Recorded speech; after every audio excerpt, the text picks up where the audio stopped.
It's very scary to me, Greg. It's horribly scary, and I think a lot of people are going to miss Donald Trump and how effective of a leader he was. Well, they do already.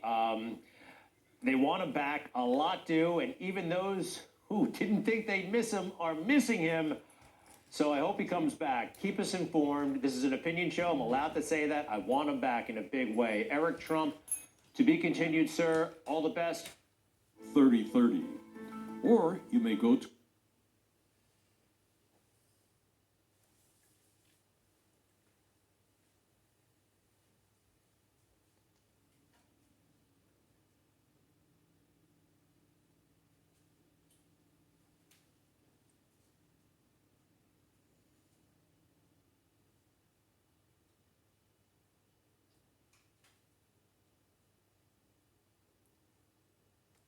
sponsor.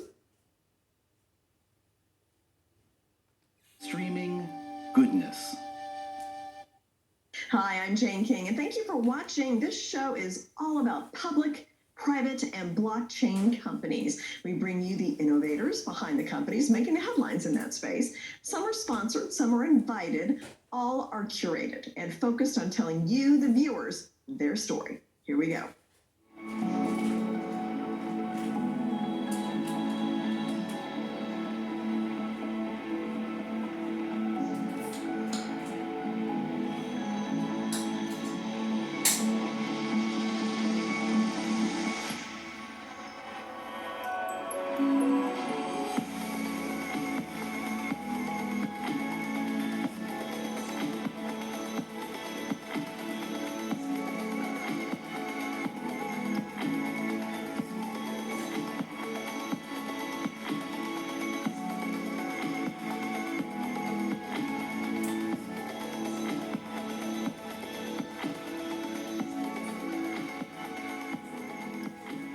Solar Integrated Roofing is an integrated single-source solar power and roofing systems installation company, and recently has finalized its transition to be a fully reporting public company. So I've got with me the CEO, David Massey, and also the CEO of Cornerstone, which is a roofing and installation company. Hunter Bellew will be here to explain a little bit, but Hunter, we'll get to you in a second. Let's talk to David first and get an update on the company, on Solar Integrated, because David, you and I have talked for a year or two, and I know this is a goal you've had for a while, so you've reached it. So can you bring us up to date on what exactly this means? Oh my gosh, it means a lot. It gets us off the pinks, which is kind of the seller in the public market, and we're moving up to the QB, which we're really excited about, and we're looking at that as a stepping stone because we're growing really, really fast. Our revenues are growing, and we're anticipating being on the small cap NASDAQ by the end of this year is our goal. I mean, we have to have everything fall into place, but that's our goal. Okay, and you mentioned you're growing at a record pace. We'll bring Hunter in a second to talk a little bit more about that, but what can you attribute to the growth that you're seeing? You're finding guys like Hunter, to give you an idea, we're getting some great acquisitions. We're spreading out across the United States. Cornerstone was a big acquisition for us. And we got Cornerstone for more than just the company itself and the revenue. We got it for the leadership team that they have and the system that they have in place. And I think after you speak with Hunter, you'll realize that Hunter's going to add a lot to the team. That's for sure. Mm-hmm. So before we talk to Hunter, can you tell me a little bit about the new EV charging division? And we talked about that last time. How's that coming along? We opened up. We're looking to close our first EV charging deal this week. Should be announced that it's going to be right here in Southern California. We're working with several others currently to add to the team, but we feel very strongly that the EV charging is going to be about 25 to 30% of the revenue for this year. It's a big market. I read an article that there's 500,000 EV charging systems going to be installed between now and 2030. Yeah, I know it's a big, that infrastructure is desperately needed as we see more electric vehicles being sold. So, okay, so Hunter Bellew, founder of Cornerstone, South Carolina-based company, was recently acquired, right, by Solar Integrated Roofing? Yes, ma'am. Yeah. Yes, ma'am. Okay, so just tell me about like how you got into this industry and what was it that made solar integrated roofing unique in terms of coming as an acquisition for your company? Yeah, so I was in the Marine Corps, and then when I finished up training with the Marine Corps, I went on to the fire department, and I just kind of always had this entrepreneurial bug, wanted to do my own thing, wanted to lead a team, and so after leaving the fire department, started Cornerstone, and really found a home with Cornerstone and building out the team and bringing in people that maybe would never have an opportunity outside of Cornerstone and being in sales and our marketing team and just doing things unique. And so immediately I started going to conferences and events and masterminds and tried to learn the industry so that we could be the best in the industry. And so it's been a fun journey for me. We've enjoyed the last 2017 we got started. So we're coming up on 4 years. It's been a fun ride for us. Yeah, well, you certainly got in at a great time because solar has really, especially since then, taken off and gotten a lot of consumer and government support. So the timing was great. Yes, ma'am. There's actually great rebates and incentives here in South Carolina. So it's a good little hub for us to get started with roofing and solar and being able to just kind of tie those two together, because if you're dealing with solar, a lot of times it's on your roof. And so we're able to provide both of those services. Mm-hmm. Okay. So what was it about that made you consider SIRC as opposed to some other company? Yeah, so I had the opportunity to fly out to San Diego, meet with Dave, kind of hear his vision on where he wants to take this. And, before the meeting, I was kind of telling him and a mutual friend that had connected us, I'm not really interested yet in doing anything. Cornerstone's growing great. We're more than doubling every single year. Our team's growing, our processes are in place. We keep opening new markets. We really have no reason to kind of join with anyone. But after hearing the vision of SRC and it ties in with something that I've wanted to do for a long time and growing nationwide, and kind of being that first resource where it doesn't matter where you are in the country, you can pick up the phone and you can call for solar, for roofing, for EV. It just made a lot of sense for us to kind of join forces, be able to help them take SRC to the next level and take Cornerstone to the next level. We're excited to develop our staff, our team as well. Yeah. Okay. No, it's really exciting. Being an entrepreneur has a lot of exciting moments in it. So if you both could kind of weigh in on the process and what it will take to get $100 million in annual revenue and also bring up the share price. David, do you want to jump in and then Hunter can finish up? Again, we purchased Cornerstone for more than just the company. We purchased for the value of Hunter. Hunter leads a unique group of guys called the Revolt. And he has access to the greatest leaders in the roofing solar industry. So just with our connection with Hunter, he can tell you better than I, probably 15 or 20 acquisitions that are lined up, teed up, ready to go. We have money in the bank to purchase these companies. So our model is the roll-up model that we have. And it looks like 2022 for us is going to be a great roll-up year. And that's our process to get to 100 million. Yeah, and it really kind of allowed you to expand to the East Coast too, because you were mainly West, right? Exactly, just in California actually. And adding Hunter to the team, I believe Hunter's in 5 states. He can tell you better than I. Okay, Hunter, you want to weigh in?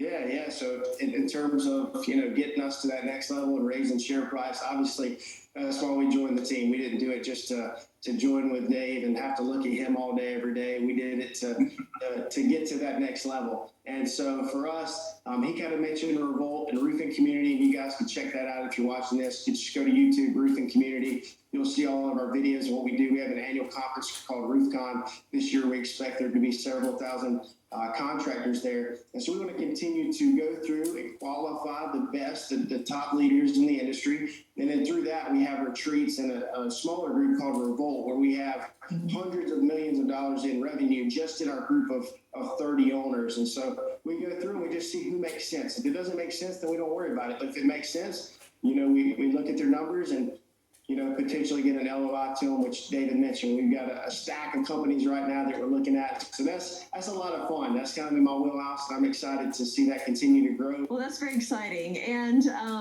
hopefully we can get you guys back and have an update as you become more integrated and the year goes on. Yes, ma'am. Sounds good, Jane. Thanks so much. Hunter, thank you, David.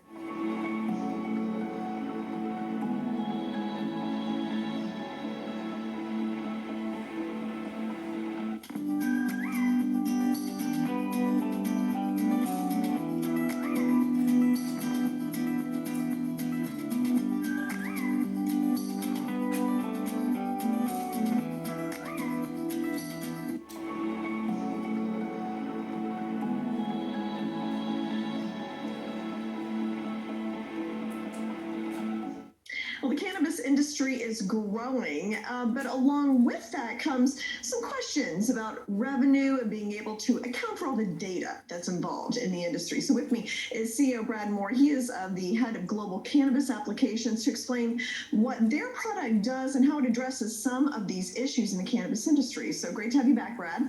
Thanks for having me, Jane. Nice to see you again. So, let's just start with kind of your technology and what it does for the cannabis industry, and then we'll get into some more details about what you've done for other companies lately. Yeah, for sure. Well, thanks. Once again, we're always excited to have the opportunity to talk to, interested parties and shareholders, and mostly important growers, because this product is really about consumers, right, and better efficacy. So we've developed what we call, and it's patent pending, a seed-to-seed solution. And so we track everything from gram to the consumer all the way back again using 5 interlocking technologies, including blockchain, machine learning, and mobile technologies, and some other cool stuff. Now, you recently had a deal with Agricasa. So explain what that deal is and what you're doing it for them. Yeah, so that was exciting. They're actually a very big company. They're the largest CBD producer out of Europe, right? And so they produce CBD and they put in a whole range of products. And there's a line between CBD and medical cannabis because one has THC and one doesn't. And over there it's a food stuff. And once again, that's the one that's easiest to move across the borders in Europe, as it is in the United States. Right? Not in Canada, you can move medical cannabis across provincial lines. But what's really interesting about that is when we talked to them, they said, we need to build consumer trust. We want consumers to understand. And that's what it boiled down to. So our QR codes are going on everything, tracking every step of the process of their development, all the way from biomass growing, all the way to whether it's a lipstick or any other cosmetic problem. Our QR codes will be on there, and it's going to be for the consumers. Now, they do 120 million grams a year of CBD. I mean, they're massive, right? And because we're dealing with the liquid component, we're only actually doing a small beta of 2 million grams, but that's $400,000 of revenue for the company. It's quite exciting for us. So now tell me again, like from a consumer's point of view, what all information can they get from your QR codes? Everything. And, it's no different. The QR code, and I think it's important to say, it's like you don't need a special app to use it. You just need a smartphone. And you hold that product up and you put it on, and it shows you everything that was involved with making the product that got registered, tested to on the blockchain. And that's just a fancy way of saying, you know what, if this was the lab result, if this is what time the lights went on, the pH level, and who handled it, all the way through to from cultivation to consumption, all that gets registered. What's exciting, though, is if you like the product as consumer, we're going to work with you as consumer to download the app, and then what you can do yourself is actually put your experience. And that's not being done anywhere. What we're doing now, we're attaching a consumer experience to the growth of a product on a per gram basis, and then looking at it collectively with using machine learning it's huge, right? Especially when you start making medicinal claims. Right. And so there's an Israeli company that you've been working with, Blessed is the name of it? Yeah, Blessed Cultivation, yeah. So how is that significant in kind of a use case scenario for your technology? Well, I think it's a couple of things. So first of all, Bless was actually our first revenue, and we did that deal in the last quarter last year, and obviously because of what was going on with COVID and the lockdowns, Israel was very rigid about that stuff. We pushed that revenue, so we'll happily tell everybody, even though it's a small amount, we're announcing that into that's going to be showing up in our first quarter for Q1 2021, and so that's a big deal, as you know, right? Because now we're not just an idea or a concept or an MVP, minimum viable product. We're a revenue producing company. And I think that's critical to say to everybody. What we're doing for Bless, specifically for them, they're a medical cannabis company. So they're actually using those attestations on the blockchain of their growing as a compliance tool for their regulators. So they can say, hey, instead of me filing through and showing you what time the lights went on by this guy, we can show it to you in real time. Yeah. So this is really, even though it's not a huge moneymaker, it's a proof of concept. It totally is. And then when you look at CBD Agricasa, now we're well into the revenue stream, right? I mean, we have a very aggressive goal of 32 million grams. That 2 million grams, well, it's 2.5 including Bless. It's a good start to the year, right? And I think, you know, in the context of the COVID world, it's, you know, we're going up in the right direction. And so we're really excited about the opportunities that are in front of us. Mm-hmm. And then I was reading this article on Bloomberg about Canopy Growth, of course, huge Canadian cannabis company. Yes. But there were some questions about compliance from the Canada Health Authorities. I mean, explain that situation, how your technology may be able to prevent those situations from happening.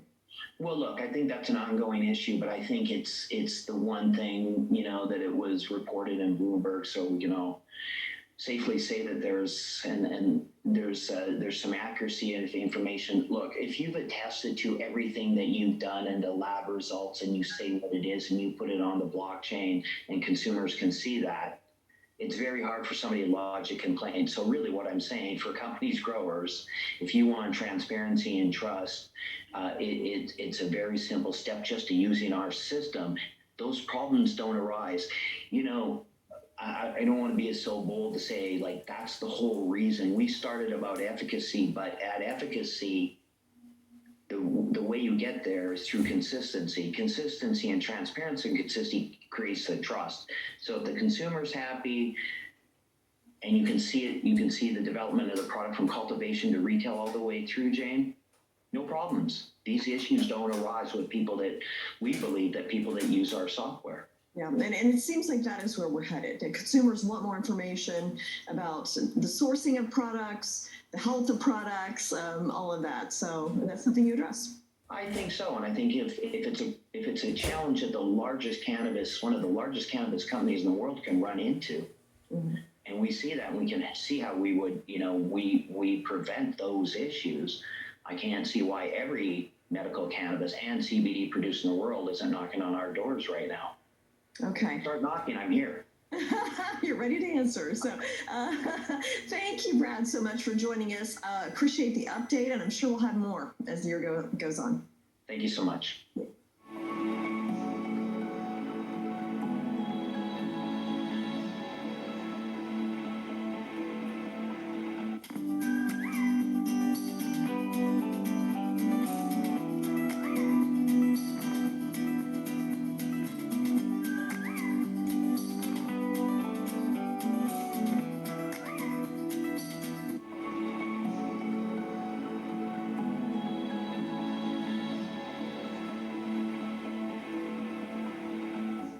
Ehave Data Therapeutics is taking a leading role in the popularization of digital therapeutics using blockchain to verify records in the medical industry. So with me is the CEO of Ehave and also Mytopia Therapeutics is Ben Kaplan, and then also Manadeep, who is the medical advisor and also CMO. So great to have you both here this morning. Good morning, Jane. So now let's start. Ben, what are you doing at Ehave that has the street excited and talking about your company?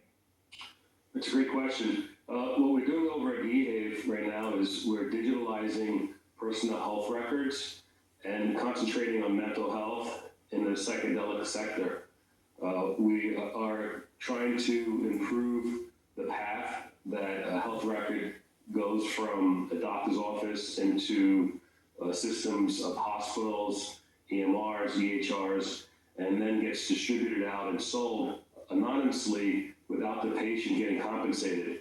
So we feel that there's a path there to have each person that has a medical record a way to compensate themselves through blockchain technology and smart contracts. Okay, makes total sense. And we're hearing a lot more of that these days, people getting paid for their data. So Manadeep, I mean, the mental health, the numbers are astonishing. I mean, how could this make an impact? And as a medical advisor, what are you advising about the psychedelic treatment and mental health? So we fundamentally believe that psychedelics has a very wide scope in addressing various mental health disorders such as mood-based, anxiety-based, and psychotic disorders. And we are aiming to sort of identify the underlying triggers using the technology itself, so that we make a lasting impact on the overall space for the coming decade. And then tell me a little bit about like this, I mean, this is new research, and I know there has been a lot of really promising research in terms of psychedelics and treating depression and things like that. I mean, where does this stand right now in terms of a viable treatment for mental health? Yeah, so definitely psychedelics has a long history since the human existence. It has shown some promising pathways when it comes to addressing various mental health conditions. And we identify that necessity of this molecules is in current circumstances is important more than ever. And the various molecules in the psychedelic sector itself have a very promising upside to treat and address various mental health conditions. So we believe the future is very bright. Yeah, no, it's really very interesting research that's been going on to it and promising as well. So now, Ben, your dashboard, how and why would the medical community benefit? What role is blockchain playing in the healthcare sector? Sure. Well, the dashboard we created was to give a better connection between mental health and new compounds. And today, we're looking at connecting all the data from different applications and wearables into one system and giving insight to the doctors, a visual to assess the patient. Blockchain falls into the data sharing, security, and licensing with the presence of controls over the data. And today, we're looking to give a visual to a medical professional on what a patient looks like before they get analyzed using AI technology and certain surveys, so the professional can see what they're up against before they have to see the patient. So the blockchain and the dashboard together will compile a lot of the data that's sitting out there fragmented today into one system. Okay, so that'll be valuable information that'll help going forward. So, Mandy, do you think psychedelics might replace cannabis in terms of mental health, or is there a role for both of these as we move forward in healthcare? So I fundamentally believe that both molecules in itself has a very bright future, and they can coexist. Despite cannabis has its own medical use, when it comes to psychedelics, it's very broad, and it addresses various conditions by addressing various aspects of human neuroplasticity. And we believe that down the lane, the psychedelics would have a much greater impact, but that doesn't mean it cannot coexist with cannabis. Okay, very interesting and kind of cutting edge healthcare. So thank you so much, Ben and Mandy, for joining us and explaining this. And I look forward to some updates as you go through the clinical trials and expand. Thank you for your time, Jane. Thank you. Thank you so much, Jane.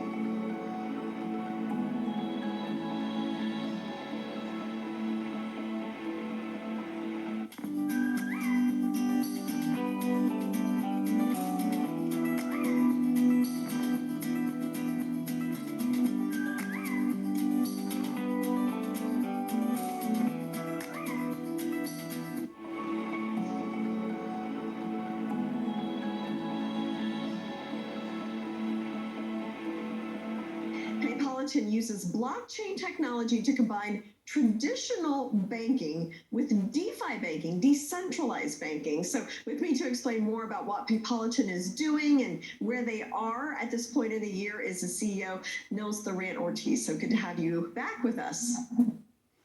Thank you for inviting me again, Jane. Okay, so you just finished an IEO last week on BitForex. So explain the IEO for those that may not be familiar with that term, and then how did it go? Yeah, an IEO is basically like an IPO, but on a crypto exchange. So it's going public, but instead of issuing shares, you issue a token, which is then bought during the IEO from token holders. And yeah, BitForex is a major exchange based in Hong Kong. We did this in order to add a new trading pair. So so far we only had our EPAN token and Ether, and now we added USDT. As USDT Tether is a stable coin, That is giving more stability to the price of the token and is taking off a bit of volatility, which you normally have in those highly volatile coins like Bitcoin or Ether. Mm-hmm. Now, can you do an IEO on another exchange? Yeah, definitely. So we're still aiming on doing an IO or a listing on a tier 1 exchange, which of course has to be at a certain time. So we have to have a certain growth over the year. And I think in Q3 at latest, we would be ready for a tier 1 exchange. Okay. And then where do you stand with the Paypolitan app? Where's all that? Well, actually, it's a great day. We just started today our beta testing. Awesome. Okay. So it was, we have 150 beta testers from the community. And so far, what I could see, the feedback, they're very happy. Paypolitan, just to explain in a nutshell, is a payment app. You can pay with cash from your bank account or with crypto. And we are not storing any money. We simply connect to your existing bank accounts or crypto wallets. So that is like the core architecture of Paypolitan, which makes it very safe because your funds, either crypto or cash, stay where they are. You simply aggregate them, and you can use Paypolitan to send them either from A to B or to make the payment with the Paypolitan app. So tell me about the beta test, like how many people, how long will that last? What's the process? So we invited 150 beta testers from our community. And internally, our 34 employees are also on board. So everyone is obliged to become a beta tester. Plus one of my colleagues who had an iPhone 6, he has to update his phone because it's not, you cannot update it. So we just noticed this morning. So he has to buy, or we're going to buy, I think, for our colleague a new iPhone. And he can then also be the beta tester. So there is only one missing so far. Well, I'm not going to make fun of him because I just got a 12 after having a 7 for years and years and years and years. So I definitely got my money's worth out of that phone. Now, there's a lot of terms, Nils, that when people are trying to learn about crypto, is, we see Bitcoin and Ethereum do so well. Yield farming, staking. Can you explain what those two terms mean? Yes.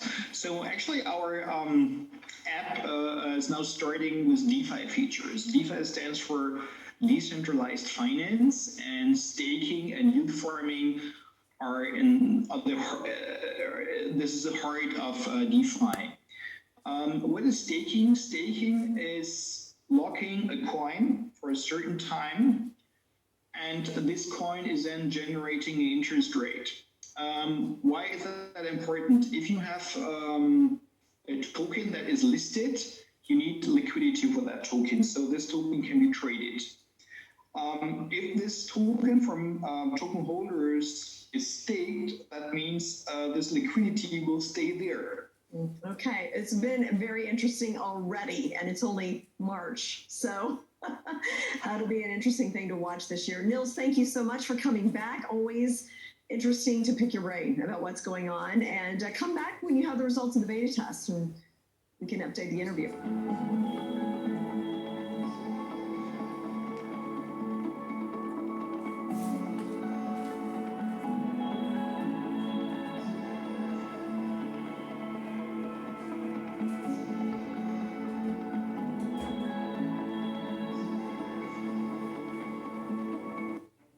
Agencies urge every family to have an emergency radio. During any disaster, electrical power may get cut. The emergency radio gives you the vital information you need. Newsmax wants you to have the Dynamo Emergency Band Radio.